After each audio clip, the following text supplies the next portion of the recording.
What is going on, everybody? It's the Franz, and we're here for AEW Rampage and SmackDown review for July the 1st, 2021. The go-home show to Money in the Bank and the continual fallout of Forbidden Door and the fallout of Blood and Guts for AEW Rampage, as we had the first ever Royal Rampage. 20 men, 2 rings. The winner will face Jon Moxley next Wednesday for the interim AEW World Heavyweight Championship, which of course the winner is not going to beat Jon Moxley, but it is going to be one hell of a main event next week on Wednesday night. Absolutely. So of course we're going to get into this and who is going to be going to Wednesday night next week to face Jon Moxley. So we started the show off, and Tony Nese, they had 2 rings, red ring, blue ring. I wish they would have put some kind of thing down, let you know which ring was which. Red was close to the ramp, blue was the other ring. So we started the show with Tony Nese, and he was in the blue ring, and and Powerhouse Hobbs was in the red ring. Hangman Page was number 2 for the red. Darby was red, blue, number 2. So it was Nese versus Darby, Hangman versus Hobbs, reigniting that feud from last year for Hangman Adam Page and all that. So to start off, red ring against Page starts off with that. We're not going to go over who, all the moves and these things, because basically this is what I'm here watching Rampage. I get through all 20 competitors. The final man comes in and power surge in my house. Lost the internet, lost TV. So by the time I got back on the Rampage, it was down to the final 2 men with the winner happening. But before we get to that, Ricky Starks enters red number 3. He is now taking on Page, and Hobbs is taking him on as well. Him as well. In the blue ring, Allen hits a springboard coffin drop and eliminates Tony Nese, so he's out. In comes the Butcher. And they did mention on commentary that the Butcher, I think it was 2 years ago, had a match against Darby Allin, or last year had a match with Darby Allin for the TNT title, I'm pretty sure, after winning a Battle Royal. And Darby ended up breaking his hand, and the Butcher lost a lot of ring time and money dealing with the fact that he had his hand broken. So John Silver comes in to the red ring to help his boy out. They take down both Team Taz, and then they get in the middle and they give a hug. Hangman pretends he's going to throw out Silver pretends he's going to throw out Hangman. So they get a good old laugh and everything. So there was that. So Max Caster enters. You notice that Bowens is up now. And they do not have the Gun Club with them. It's just those 2 and Billy Gunn. He has his little bit of a rap. And does mention the whole Tony Khan hugging people at the he mentioned Malice at the Palace, beating up like Rudy Giuliani. I still don't get that one. I don't care. And the whole Tony Khan hug controversy for whatever fucking reason. How everyone went completely batshit crazy. The fact that Tony Khan hugged Claudio Castagnoli. Even though Tony Khan hugged everybody, he hugged Okada. But no one seemed to have a problem with that. No, it was just the fact that he hugged Claudio. Give me a fucking break, people. Grow the fuck up. So he enters the ring, the Butcher in. Hold on. Roosh makes his entrance to the red corner, the red ring. So Roosh makes his first appearance in the ring for All Elite Wrestling. I think they dropped the El Toro Blanco or whatever the hell they were adding onto, and they just called him Roosh. He is a former Ring of Honor World Champion. They do mention that. He no-sells some shots by Silver and then hits a big vertical suplex. Blade makes his entrance into the blue ring at number 5. So they get to have a nice little double team affair on Allen and Caster. Penta enters for red number 6. Roosh gets out of the ring and eventually just runs up to meet him. Hits him with a super kick, then a sling blade on the ramp. Penta rolls Roosh back into the ring, but jumps off the top turnbuckle into a drop kick to Roosh. Silver gets eliminated in this time. Swerve enters at number 6 for the blue ring, and Keith Lee comes in at number 7. So Keith and Strickland are in 2 different rings. So if it was going to come down to them, there would be no fuck over until the end. It would be those two. Unfortunately, that did not happen. Which I missed the eliminations, like I said, because I was on a power outage at the time. Lee steps in the red ring, stares down Strickland, who's smiling. He goes even a fist pump, hit Hobbs and Stark, attack Keith Lee. Picture, Matt Hardy enters the blue at number 7. Dustin Rhodes enters the red ring at number 8. Power slam Stark, but gets run over by Hobbs. Meanwhile, Roosh and Penta square off and trade strikes in the center of the ring. Roosh runs into a super kick. Penta and Roosh spill over the top rope. Roosh hits a low blow, but Penta grabs the back of Roosh's hair, and they both fall out, so Roosh and Penta are eliminated at the same time. Frankie Kazarian enters blue at number 8. Andrade and Roosh beat up Penta and steal his mask as well. Blade reverses a twist of fate. Butcher dumps him over the top rope, eliminates him. Dante Martin enters red at number 9. Pushes Konosuke Takeshita at number 9 for the blue. Hits the blue Thunder Bomb, funny enough, on Allen. Kaz gets eliminated. Brody King at number 10. He is the last man in for the red ring. And then Orange Cassidy comes out at number 10 for the blue. And I got power outage everywhere. TVs, computers, everything was off. I'm like, shit. So I missed everything until it got down to Brody King and Darby Allin. If you remember, Darby Allin started off this match against Tony Nese. So he was in here since the beginning. And honestly, I'm getting sick and tired of seeing men like the Battle Royals end on the 8, where both men are on the apron. But this was fucking cool. Because, like, grabbed to a sleeper hold, and he's trying to fight on the outside of the apron, and he just passes out. And Brody King just pulls forward, like leans forward, and drops him. And Brody King beats all 19 other men, wins his chance to take on Jon Moxley next Wednesday in the main event. Should be the main event of Wednesday night's show. Break, we had the World Tag Team Champions, Young Bucks versus Hiroki Goto and Yoshihashi. We got a word from Hook, which I don't know what the fuck he's being a little more philosophical or whatever you want to go with his wording. I have no idea. So, this was a good match. Obviously, Goto and Yoshihashi end up picking up the win. They would go on to face the Young Bucks probably on Wednesday or next Rampage or something, but obviously they didn't win. Nick Jackson starts off against Goto, and Nick quickly goes to 7 kicks. Goto responds with a shoulder tackle and tags in Yoshi for a double team. They take down Matt Jackson, hit the war drums on the back of Matt, and then on Nick. Yoshi whips Nick, but he holds on the rope. Matt tags in and hits the locomotive Northern Light suplex. Goto tries to intervene on the last one, and Matt takes both men down with the double Northern Light. Nick runs up the turnbuckle, hits an escalator onto Goto and Yoshi on the floor. And we go to picture-in-picture break. Back from break, Yoshi takes Nick over with a vertical suplex and tags in Goto. Matt also tags in. Goto runs wild on the running leg lariat in the corner. A running bulldog gets a 2 count. Goto lifts Matt, but Matt slips out his back. Nick makes a blind tag and double teams Goto. Yoshi breaks up the pin attempt. Goto catches Nick, who slips out the back. Yoshi hits him with a clothesline in the corner. They hit an assisted headhunter, but Nick kicks out. Goto and Yoshi set up the finishers, but Nick kicks Yoshi away. Goto catches him with a lariat, but Matt enters and hits a super kick on Goto. Yoshi hits his own lariat on Matt. All 4 men are down. Nick charges at Goto and gets caught with a Ushigoroshi. Goto tags in Yoshi, but he blocks the super kick and hits his own on Nick. Yoshi and Goto double team Nick with a super kicks Ushigoroshi combo for a 2 count. They set up for the finish, but Matt breaks it up with a super kick to Yoshi. Bucks hit the double super kick on Goto, then hit the BTE trigger on Yoshi. Goto has rolled into the second ring, so Nick jumps up on the ropes and does a jump over to the other ring and springboard dives onto Goto. Matt sets up Yoshi for the Melter Dryer. Nick flies off, springboards up and jumps from one ring to the other and does the flip over in one solid motion for the Melter Driver in the 1-2-3 win.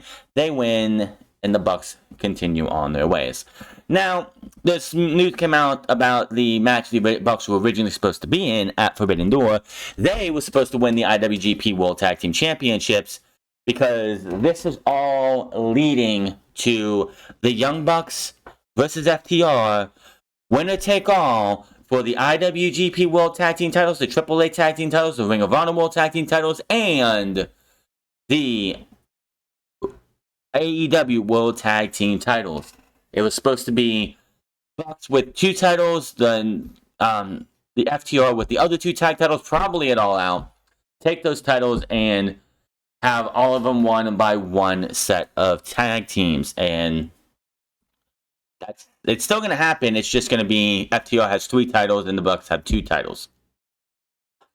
I guess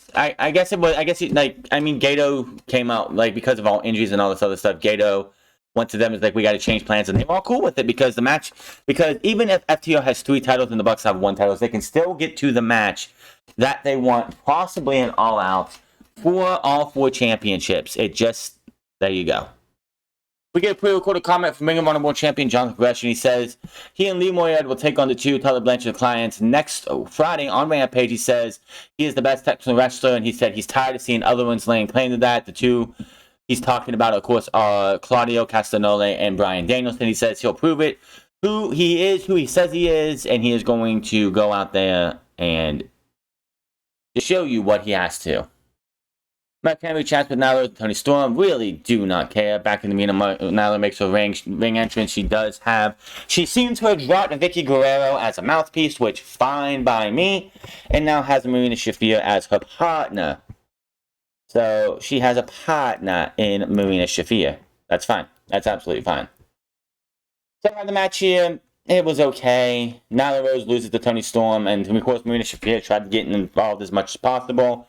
Shafir gets in the ring apron. Of course, Nyla Rose was holding onto the turnbuckle earlier on, and she gets pulled off by Tony Storm. Tony Storm lifts her off, and she grabs the turnbuckle and it goes flying.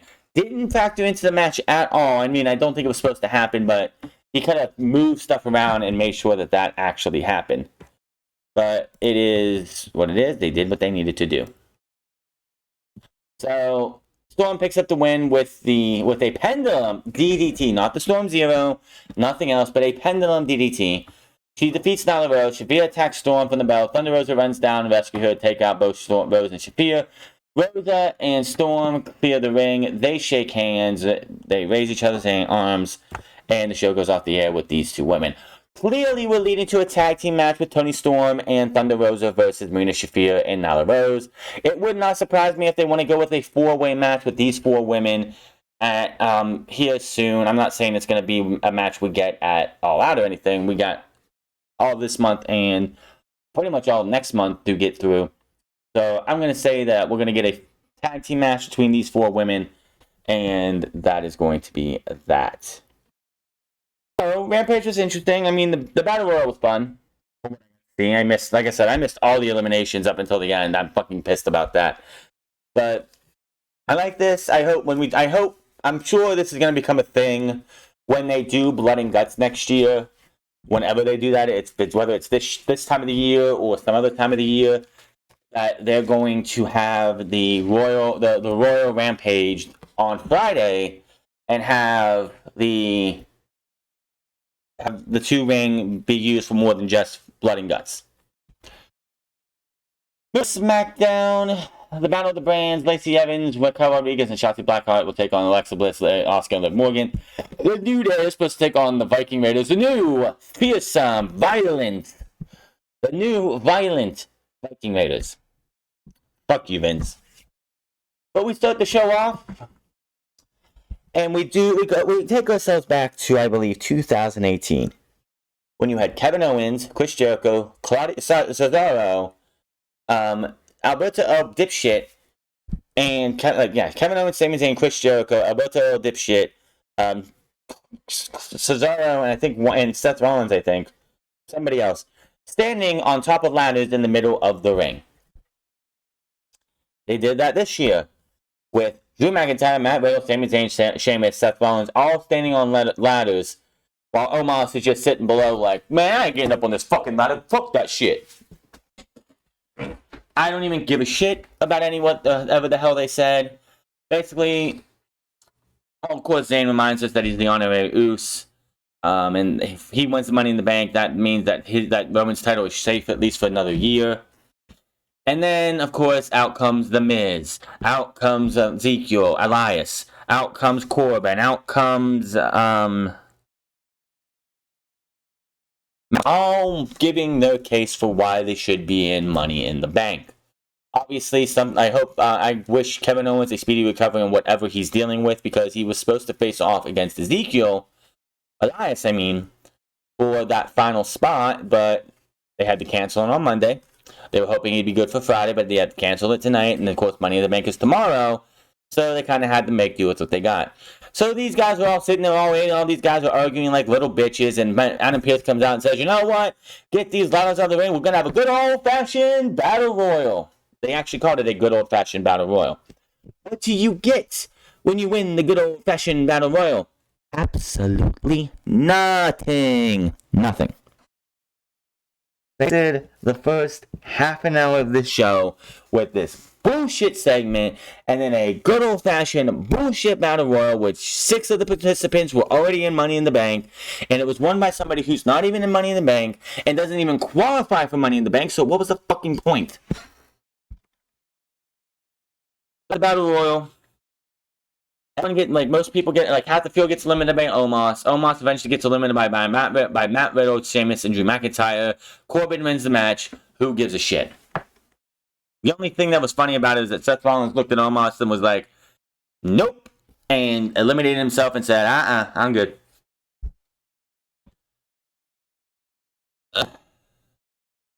Corbin is celebrating backstage. He says he's floating rainbows. Who the fuck scripted that line? I don't know.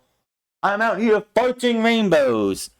You know who they're trying to get, and you're wondering why they signed Logan Paul. Like, seriously.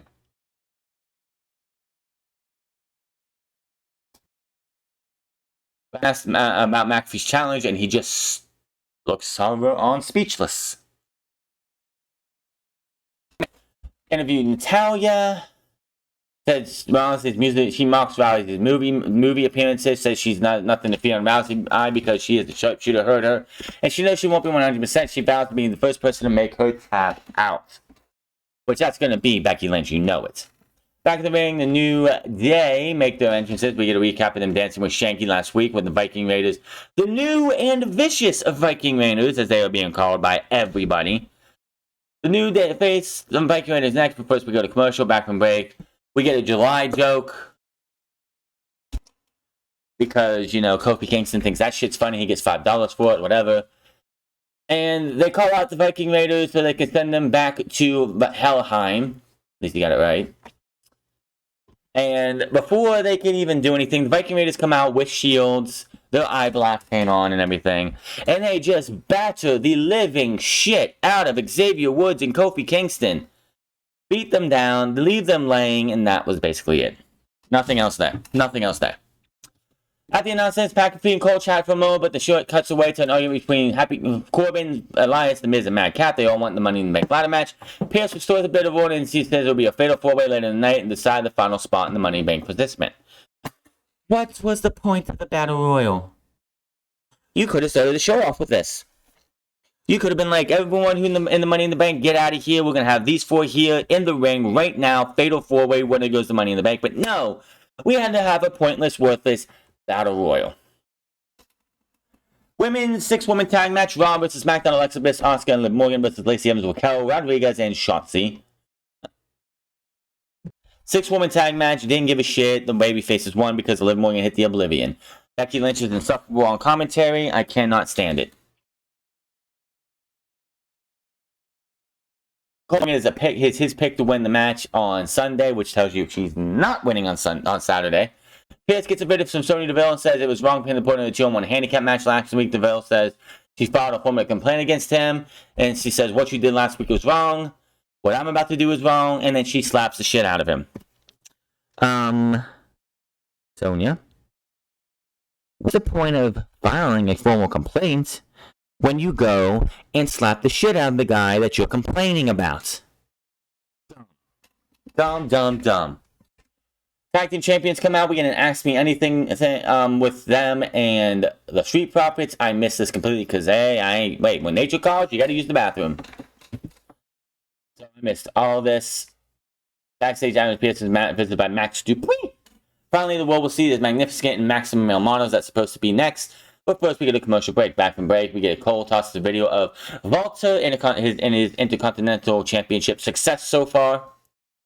Back in the arena, the ring announcer introduced the founder of Maximum Male Models, Max Dupree. And he actually is here this week under a single spotlight in the ring. Dupree hypes at the virile men in all of fashion.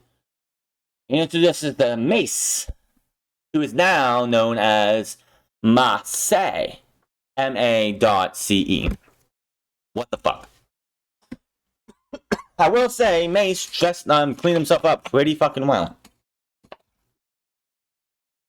They did this whole fashion show thing. He walks down. He's dressed all nice and everything, like a model. He does the whole strutting and turning and showing off every part of his body. Photographers snap pictures. Dupree brings his next model in, Mansoor or Mansoor.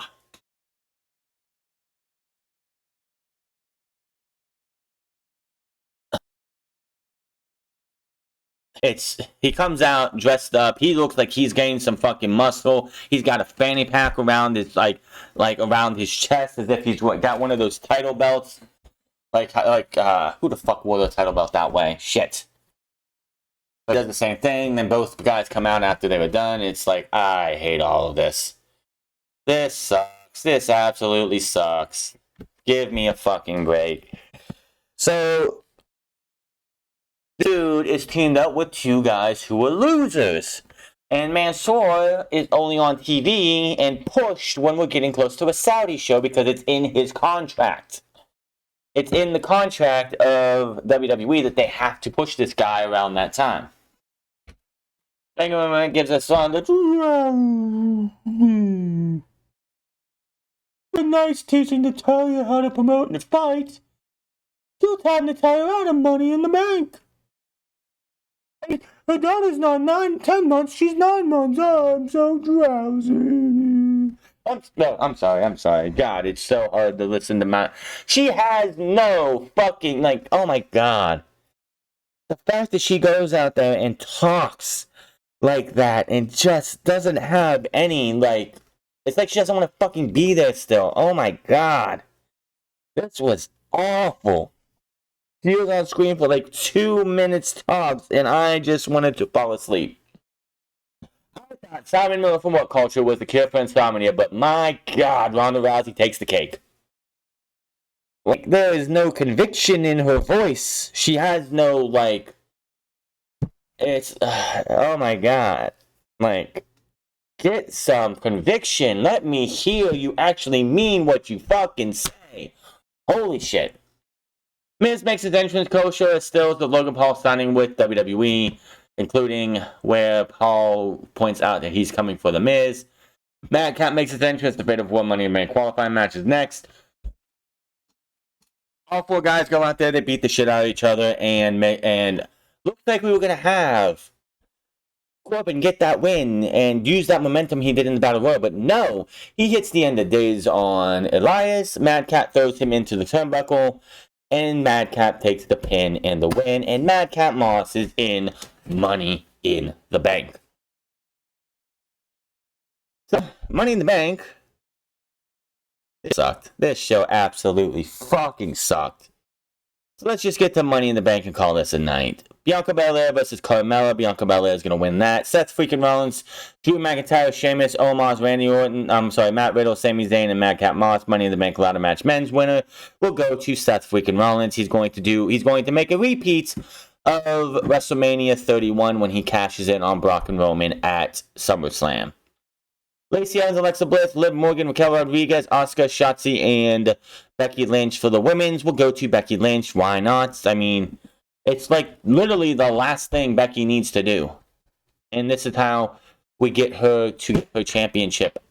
All I know is I am done with this shit. Come the fuck on. Ronda Rousey versus Natalya, SmackDown Women's Championship match. Ronda's winning. There's no, anybody who thinks Natalya is actually going to beat Ronda, you are on some fucking drugs, man. You are on some fucking drugs. The Usos versus the Street Profits this should be match of the night for normal matches. I'm not saying that they're going to be able to beat a ladder match, even though the ladder matches have been shit sometimes, but this should be match of the night in my opinion. It's going to be the Usos beating the Street Profits, no doubt about it. And the one match that has such a toss-up to me is Austin Theory versus Bobby Lashley. We know they want to go with Austin Theory versus John Cena at SummerSlam. That's where they're going. However, you don't need the U.S. Championship. Austin Theory does not need the U.S. title to beat John Cena. It doesn't help anything if he beats John Cena and is a U.S. champion. I could see people... see, there's got to be something that causes Austin Theory to lose, and he blames John Cena. Austin Theory will not lose clean because it's whatever, but he'll blame John Cena. He'll call John Cena out. I think Bobby Lashley's going to win. I see no reason for Austin Theory to beat Bobby Lashley. Bobby Lashley and go on to SummerSlam to beat John Cena. What is he going to do after that? What comes next for Austin Theory after he beats those two? Two former WWE champions. Where does he go next? Back to facing Ali, Ciampa, Miz. What? What is there for him if he doesn't go out there and beat this guy and lose the U.S. Championship to Bobby Lashley? And then we could have the U.S. title and John Cena versus Austin Theory on two different matches. I don't know. We'll have to wait and see. That's a big toss-up right there. But I'm going Bobby Lashley, the Usos, Ronda Rousey, Becky Lynch, Seth Rollins, and Bianca Belair. That are my predictions for the pay-per-view. Something like this pay-per-view is like almost completely predictable. It's like nothing surprising coming out of it, but it is what it is. Hit that subscribe button, comment down below, like or dislike this video. Find me on Minds of the France Club. Find me on twitch.tv/The France Club. And find me on Instagram at The France Club. And I'll see you guys tomorrow for Money in the Bank. Until then, my name is The France, and I'll see you guys later.